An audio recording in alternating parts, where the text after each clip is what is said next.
Hey guys, this video is going to be a quick review slash discussion of a game I just completed a couple days ago, and that is XCOM Enemy Unknown. You might have seen it in my pickups video I did a few weeks or a few days ago. This is a game that completely went by my radar. I had always known of the XCOM games. I've knew that they were held in high regard, but I always kind of dismissed them as real-time strategy games. I've never actually looked up gameplay of them. I always thought they were real-time strategy games, like a Command and Conquer or a StarCraft. And those aren't really my types of games. So I kind of, when this one was coming out, I just didn't look up any gameplay of it. I just had no interest. But as it was nearing release, I just happened upon some gameplay videos of it, and to my surprise, it's actually a turn-based strategy game with some RPG elements. So it looked right up my alley. The gameplay was very impressive for what I saw. Of course, then the reviews came out, and apparently this was a great game. So I couldn't resist. I had to buy it, and boy, am I glad I did, because this game is awesome. Really a fantastic game. I'll go into a little bit in depth in terms of what it's about. Story-wise, there's really not much here. Just, an alien invasion happens on Earth, and you're the commander of the XCOM project.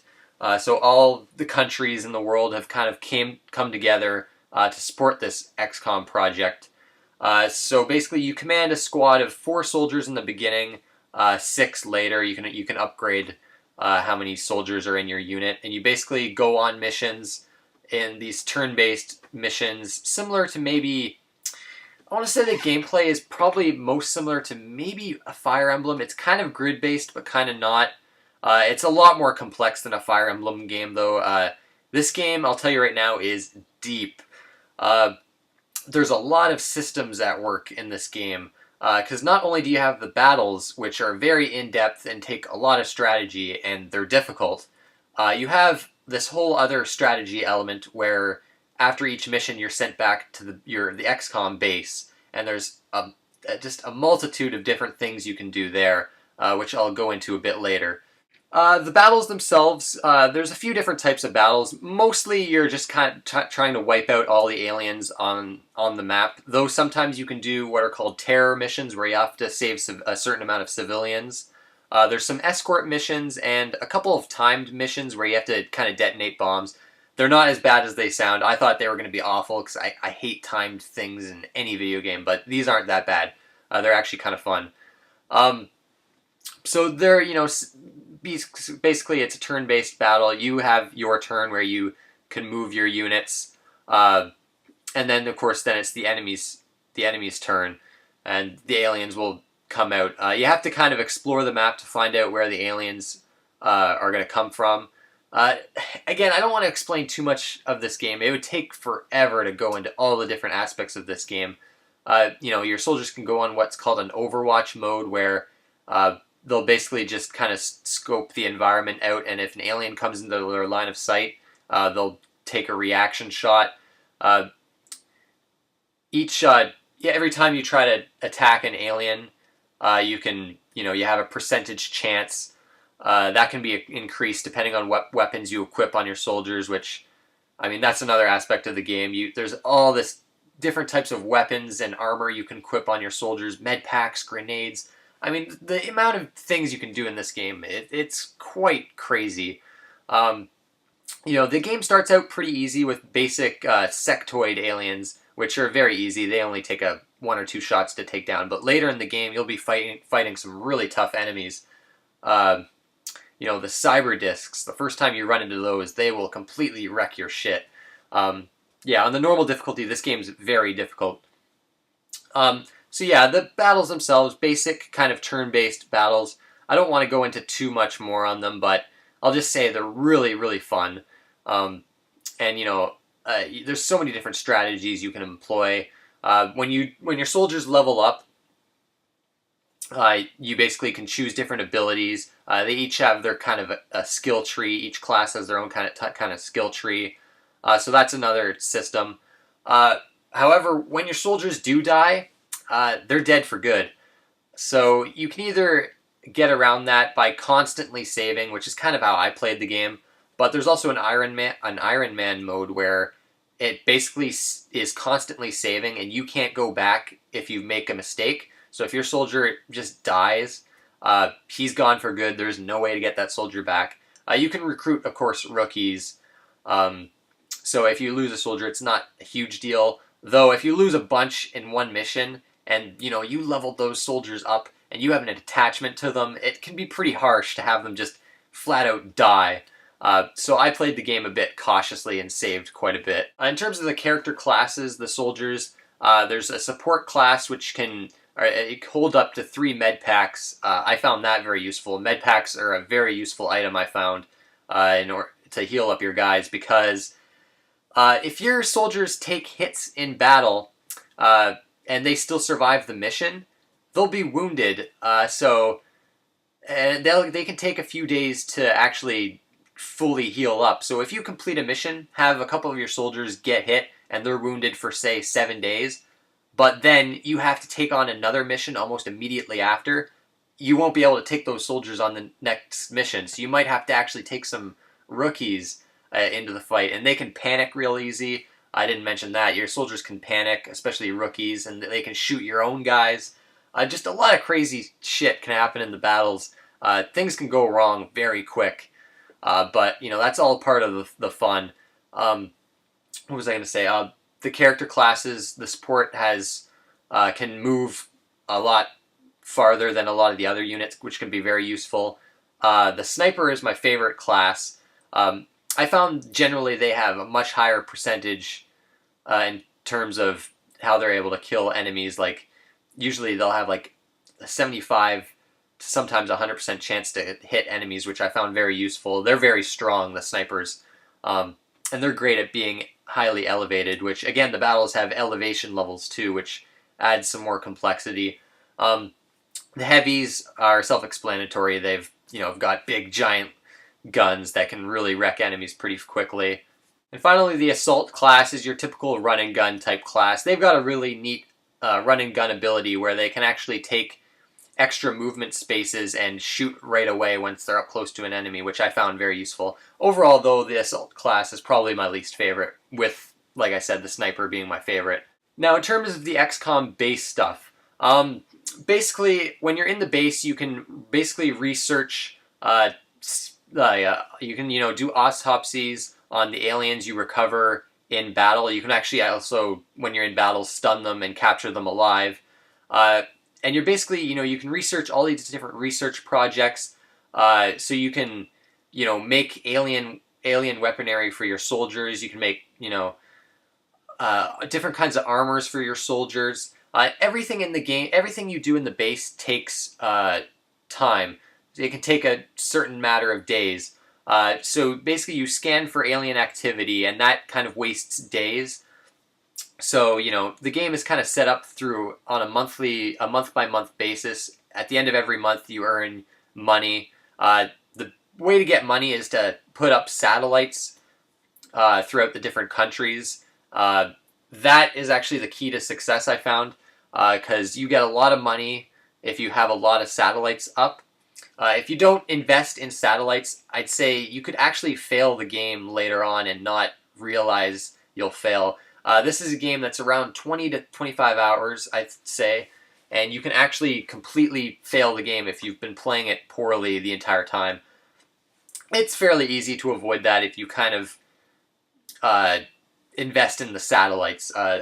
Satellites, I think, take 20 days to build, and you have to have facilities, which actually I'll get into that. You can build facilities in your base. You can build, the foundry, which lets you build all these different kind of cool, machinery. You can build this thing called a shiv, which is like a tank type thing you can bring into battle. Different kinds of pistol upgrades, med pack upgrades. Each facility you build, of course, takes days.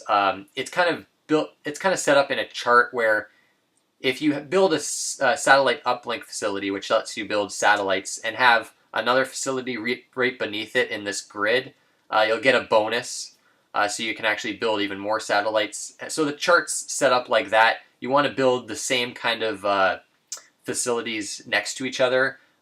Power generators would give you power to create other facilities.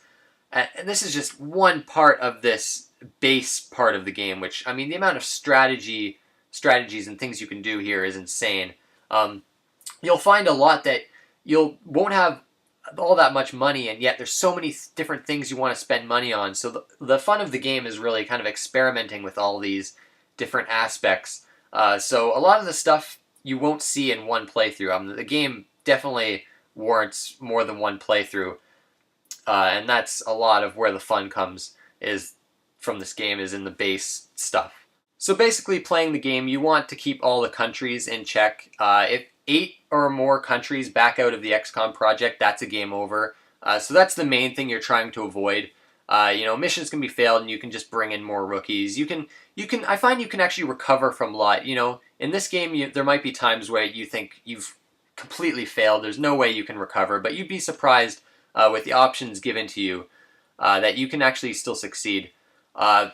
In terms of getting money, you can also sell different things you salvage from the battlefield. That's not... I'd say only sell the broken stuff. There is a lot of stuff that you definitely want to keep in terms of researching different weaponry and armor. But I think that's all I'll go on about the base stuff. I think there's more. I don't want to really get into that. I mean, a lot of the stuff you can do in the base is a surprise. And that's where the complexity of this game lies. I mean, this game's so deep. The amount of things you can do is staggering. So I'd say if you're actually turned off by that in games, a bunch of different options and strategies, I'd say this might be a game you'd want to steer clear of. It's also a very challenging game, so definitely know that going in. You will lose soldiers, you will die. It's not a lenient game, but that's what makes it so fun, is the fact that it's such a rewarding experience. Getting out of a particularly difficult mission with all your soldiers alive, it's one of the best experiences ever. Just phenomenal, really. In terms of the visuals of XCOM, they've got kind of like a cartoony action figure look going on. The environments are kind of bland, I'd say. The character models are weird. I will say the graphics are not a high point of the game. Thankfully, or luckily, I don't really care about graphics in video games, so it didn't really bother me. But those that are into visuals might be a bit disappointed by the look of this game. It's nothing stunning or anything like that. The soundtrack, on the other hand, is quite good. It reminded me of Mass Effect's soundtrack, a very futuristic, synth-heavy soundtrack, but that definitely fits the game. The game control is excellent. Being a turn-based game, it doesn't control horribly. If this was a real-time strategy game, then I could maybe see some control issues, but I dabbled in the PC version as well, and honestly, they control both really good and pretty much equal. So yeah, no complaints with the controls. If I do have a complaint with the game, you know what? Actually, the more I think about this game, it really, what it sets out to do, it does perfectly. I've heard a lot of people say that maybe it doesn't have as much depth as the original game, and that may be so, but I think this game is probably more streamlined, but I think in the end that might be a good thing. I really can't fault the game in any way. If you're into strategy games, I can't recommend this game enough. It's absolutely absorbing. It's addictive too. Like I couldn't put this thing down. I think I'm finished with it now. I've gone through it twice now. I think I've kind of seen everything there is to see. There is actually a multiplayer mode in it, an online multiplayer mode. I dabbled in it briefly. Like I've said before, I'm not really into competitive multiplayer, so it wasn't too intriguing to me, but you do get to play as the aliens in that, which was kind of cool. So anyways, guys, that's my review/discussion of XCOM Enemy Unknown. I know I didn't go into super detail, but honestly, with all the different things you can do in this game, I'd be talking for 30 minutes plus. I mean, that's how much there is to do in this game. Which, I mean, it can be overwhelming, but once you do figure out the game's flow, very addictive, very rewarding, and one of the best games I've played all year, actually. So if you have any interest in strategy games, definitely check out XCOM Enemy Unknown. Definitely worth your time. Anyways, in terms of what I'm going to be playing next, I know I was originally going to start Final Fantasy VI on the Super Nintendo. I really do want to get into that, and I will be playing it soon. But I did pick up Halo 4 at the last minute. I wasn't originally going to get this, but I don't know, I kind of got in with the hype. The hype kind of got me, and I ended up picking it up. So I just started it not too long ago. I haven't delved into the campaign yet. I just have played multiplayer a bit. So far, it seems like a really cool game. I will say the visuals in this game are really good. This is a gorgeous looking game, but I really can't say more about it than that. I figure I'll have a review discussion up of it in the upcoming week or so, depending on how long it takes me to go through the campaign. I will be, like with Halo Reach, I'll be going through this game by myself on Legendary, which I hear is a nightmare, so I don't know how I'll do on that, but this is what I'm playing next. I want to thank you guys for watching, and I'll see you next time.